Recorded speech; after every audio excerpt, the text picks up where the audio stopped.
একটি দেশ যাকে সবাই জানে ধ্বংসের প্রতীক হিসেবে, যেখানে বিমানবন্দরে বোমা পড়ে, শিশুরা না খেয়ে কাঁদে, হাসপাতালগুলোয় বিদ্যুৎ নেই, তবুও সেই দেশ থেকেই আকাশে ছুটে যায় হাজার হাজার কিলোমিটার পাল্লায় ক্ষেপণাস্ত্র।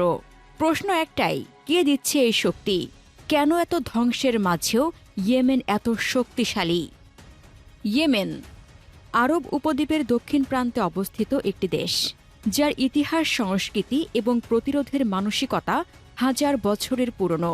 এই দেশের যুদ্ধ কেবল বাস্তবতা নয়, এটি সংস্কৃতির অংশ। এখানকার উপজাতি কাঠামো এমনভাবে গঠিত যেখানে প্রতিটি পরিবারের একটি অস্ত্রাগার থাকা যেন প্রথাগত। কালাশনিকভ থেকে শুরু করে মেশিন গান, এমনকি রকেট লঞ্চার, এসব যেন জন্মসূত্রেই অর্জিত অধিকার। বলা হয় ইয়েমেনে কালাশনিকভের সংখ্যা এর জনসংখ্যার ৩ গুণ। এই অস্ত্র সংস্কৃতি শুধু প্রতিরক্ষামূলক নয়, এটি আত্মপরিচয় এবং শৌর্যের প্রতীক। এই শৌর্যের সংস্কৃতির সঙ্গে যুক্ত হয়েছে একটি রাজনৈতিক বাস্তবতা, যেখানে জাতিগত, ধর্মীয় ও আন্তর্জাতিক সংঘাত একটি স্থায়ী যুদ্ধ পরিস্থিতি তৈরি করেছে। এই যুদ্ধেই জন্ম নিয়েছে আন নাসরুল্লাহ আন্দোলন, যাদের পশ্চিমারা হাউথি নামে চেনে।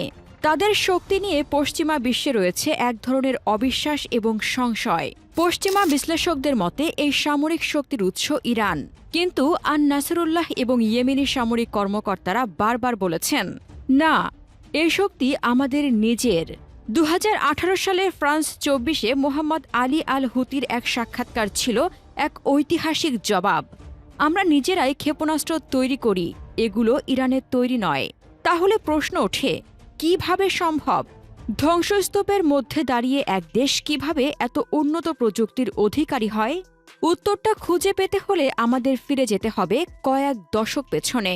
৭০-এর দশক থেকে শুরু করে ৯০-এর দশক পর্যন্ত ইয়েমেন একটি কৌশলগত চতুষ্কোণের মধ্যে ছিল, যেখানে মিশর, রাশিয়া, উত্তর কোরিয়া এবং ইরাক সরাসরি বা পরোক্ষভাবে সামরিক এবং কারিগরি সহায়তা প্রদান করত। করে উত্তর ইয়েমেন এবং দক্ষিণ ইয়েমেন বিভক্ত অবস্থায় থাকায় সোভিয়েত ইউনিয়নের উপস্থিতি ছিল গভীর। সেই সময়ই ইয়েমেনের সামরিক বাহিনী গড়ে তোলে একটি উচ্চ প্রশিক্ষিত অফিসার শ্রেণী, যাদের অনেকে রাশিয়া এবং পূর্ব ইউরোপে প্রশিক্ষণ নেন। এই অভিজ্ঞতা পরবর্তীতে একটি বিশেষায়িত জনবল তৈরি করে, যারা অস্ত্র মেরামত, পুনরায় কনফিগার ও আপগ্রেড করার মতো প্রযুক্তিগত ক্ষমতা অর্জন করে। ২০০৩ সালে মার্কিন আগ্রাসনে ইরাক পতনের পর ইয়েমেন আশ্রয় দেয় প্রায় ২০০ জন ইরাকি সামরিক বিশেষজ্ঞকে। এই বিশেষজ্ঞদের অনেকেই ছিলেন ক্ষেপণাস্ত্র ও ড্রোন প্রযুক্তিতে পারদর্শী। তাদের নিয়োগ দেওয়া হয় সানা ভিত্তিক একটি গোপন সামরিক প্রকল্পে, যেটির তত্ত্বাবধানে ছিলেন আহমেদ আলী আবদুল্লাহ সালেহ, তৎকালীন প্রেসিডেন্ট আলী আবদুল্লাহ সালের পুত্র। এই বিশেষ প্রকল্পের আওতায় ইয়েমেনে গড়ে ওঠে একটি ক্ষুদ্র কিন্তু শক্তিশালী সামরিক শিল্প কাঠামো। তাদের কার্যক্রমের কেন্দ্রে ছিল অস্ত্রের মেরামত, মডিফিকেশন এবং পরীক্ষামূলক ক্ষেপণাস্ত্র উৎপাদন। এই সামরিক অবকাঠামো ২০১৫ সালে হাউতিদের হাতে চলে এলে আন নাসরুল্লাহ তার নতুন রূপে পুনর্গঠিত করে। এবার তাদের সামনে দুটি প্রধান চ্যালেঞ্জ ছিল: স্থানীয়ভাবে অস্ত্র উৎপাদন সক্ষমতা তৈরি করা এবং কার্যকরভাবে পরিচালনা করা। এই কাজের পেছনের মূল চালিকা শক্তি ছিল ইয়েমেনি সমাজে লুকিয়ে থাকা সেই বিশেষায়িত মানব সম্পদ, যারা দীর্ঘদিন ধরে উপেক্ষিত ছিল। বিশ্ববিদ্যালয়গুলোতে প্রযুক্তি, ইঞ্জিনিয়ারিং এবং পদার্থবিজ্ঞানে প্রশিক্ষিত বহু তরুণ তরুণী আন নাসরুল্লাহ সামরিক গবেষণা ইউনিটে যুক্ত হয়। বিশ্বব্যাংকের ২০০৪ সালের তথ্য অনুযায়ী তখন ১৫ বছরের ঊর্ধ্বে সাক্ষরতার হার ছিল ৫৪% বেশি। একটি যুদ্ধবিধ্বস্ত দেশের জন্য অত্যন্ত তাৎপর্যপূর্ণ পরিসংখ্যান। সানাআ, এডেন, তাইজ, ধামার আব এসব বিশ্ববিদ্যালয়ে শুধু সাধারণ শিক্ষা নয়, ইঞ্জিনিয়ারিং এবং চিকিৎসা বিজ্ঞানের উপর উচ্চশিক্ষাও চালু ছিল। ইয়েমেনের শিক্ষা ব্যবস্থা সবসময়ই প্রাথমিক ধাক্কা সত্ত্বেও আত্মরক্ষামূলক কাঠামো বজায় রেখেছে। একদিকে জাতীয় বিশ্ববিদ্যালয়গুলিতে গবেষণা, অন্যদিকে তৃণমূল পর্যায়ে জাতিগত জ্ঞান ও অভিজ্ঞতা। এই দুয়ের সম্মিলনেই গড়ে ওঠে ইয়েমেনের দেশীয় সামরিক শিল্প। ২০১৫ সালের পর থেকে ইয়েমেনের সামরিক গবেষণা এবং উৎপাদন প্রকল্পগুলো একটি নতুন গতি পায়। প্রথম দিকে তারা ক্ষতিগ্রস্ত রকেট ও ড্রোন মেরামত করতে শেখে, পরবর্তীতে এগুলোর কনফিগারেশন পরিবর্তন করে নতুন সংস্কার তৈরি করা শুরু করে।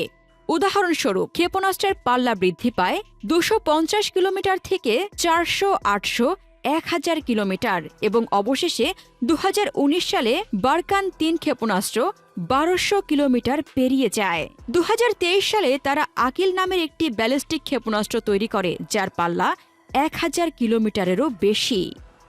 ইয়েমেনের সামরিক সক্ষমতার আরেকটি প্রধান স্তম্ভ হচ্ছে ড্রোন প্রযুক্তির উৎকর্ষ। আর নাসরুল্লাহ আন্দোলন বুঝতে পেরেছে যে প্রচলিত যুদ্ধের বিপরীতে আধুনিক সময়ের যুদ্ধ হবে অসাম্য যুদ্ধ। তারা সেই অনুযায়ী নিজেদের কৌশল রূপান্তর করেছে, ড্রোনের মাধ্যমে শত্রুপক্ষের রাডার অন্ধ করে দিয়ে পরবর্তীতে ব্যালিস্টিক ক্ষেপণাস্ত্রের মাধ্যমে মূল লক্ষ্যে আঘাত হানা। এই কৌশল ইয়েমেনি বাহিনী নিয়মিত ব্যবহার করে আসছে। তাদের ব্যবহৃত ড্রোনগুলোর মধ্যে আছে সামাদ সিরিজ, যা দীর্ঘ পাল্লায় নজরদারি ও আক্রমণ দুটোই করতে সক্ষম। পাশাপাশি রয়েছে কাশেফ ওয়াহেদ ও ওয়াদি নামে বিভিন্ন ধরনের আক্রমণাত্মক ড্রোন। একই সাথে আন নাসরুল্লাহ ক্ষেপণাস্ত্র কর্মসূচি এখন বৈচিত্র্যপূর্ণ ও স্বয়ংসম্পূর্ণ। তাদের তৈরি প্যালেস্টাইন 2 ক্ষেপণাস্ত্রের পাল্লা 1900 কিলোমিটারের কাছাকাছি বলে ধারণা করা হয়, যার ওয়ারহেড ধারণ ক্ষমতা 1 টন।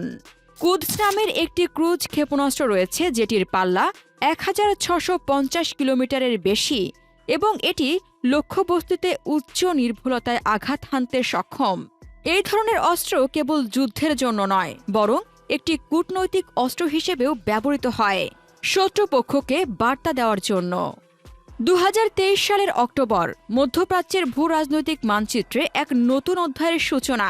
আল আকসা ঝড় নামক এক বিস্ময়কর হামলার পর গাজা যুদ্ধ শুরু হয়।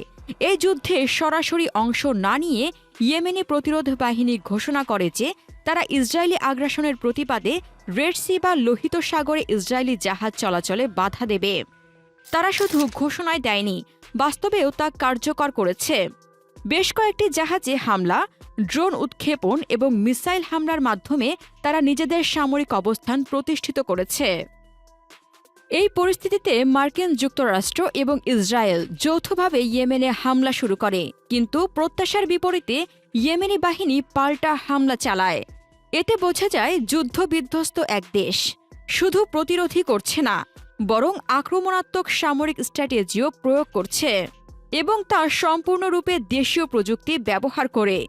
এই প্রযুক্তি স্থানীয়ভাবে নির্মিত, পরিচালিত এবং রক্ষণাবেক্ষণ করা হচ্ছে। এর পেছনে আছে শুধুই সাহস, অভিজ্ঞতা ও নিজস্ব মেধা। আন নাসরুল্লাহ আন্দোলনের ক্ষেপণাস্ত্র এবং ড্রোন কর্মসূচির দুটি গুরুত্বপূর্ণ বৈশিষ্ট্য রয়েছে। প্রথমত, দীর্ঘ পাল্লার অস্ত্রের উপর ফোকাস। দ্বিতীয়ত, অস্ত্রের বৈচিত্র্য ও সমন্বিত ব্যবহার। তারা কখনো ড্রোন দিয়ে রাডার অকার্যকর করে, কখনো ক্রুজ মিসাইল দিয়ে স্থাপনা ধ্বংস করে, আবার কখনো ব্যালিস্টিক ক্ষেপণাস্ত্র দিয়ে ভয়ঙ্কর বার্তা পাঠায়।